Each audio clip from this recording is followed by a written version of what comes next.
I'm back, and in the comfort of this studio, it's hard to imagine I was ever away. I don't need to imagine, though, because what I saw is still etched in my mind.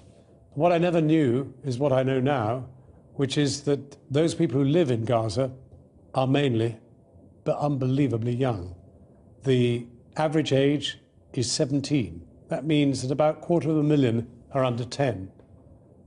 And you know, if you know any 10-year-olds, 7-year-olds, 5-year-olds, 4-year-olds, the idea in the looseness of a war zone that you can control your children, that they won't be somewhere where they can be hit, is, you know, beyond any kind of imagination. You can't hope to control that. So that in a very densely packed urban area, if you decide to throw missiles, shells and the rest, then undoubtedly you will kill children. And that is what they're doing.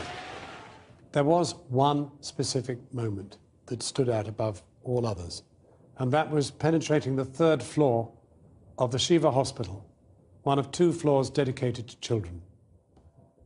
That's where I met Maha, terribly crippled by shrapnel that had penetrated her spine. That's where I saw this little 2.5-year-old with panda-sized, huge, suppurating, round, panda-like wounds that almost prevented her eyes opening at all. They were the consequence of a broken skull and a fractured nose.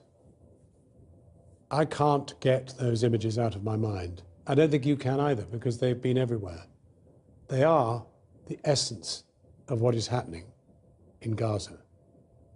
Now, of course, Hamas, for its part, was throwing rockets into Israel, designed, ideally, as they would put it, to kill Israelis.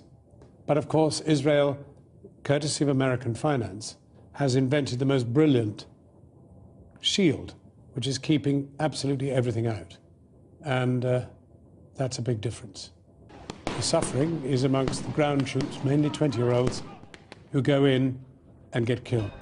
So when I last spoke to the Norwegian doctor who is one of those dealing with the consequences of this bombing, I asked him how many children have been wounded. They've registered 1,310. How many children dead? 166. But that number is growing all the time.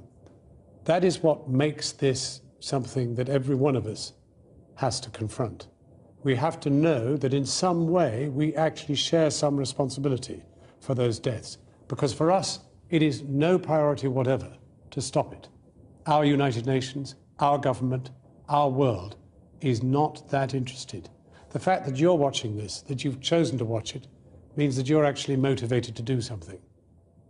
And that, in the end, is the greatest hope the people in Gaza have. We cannot let it go on.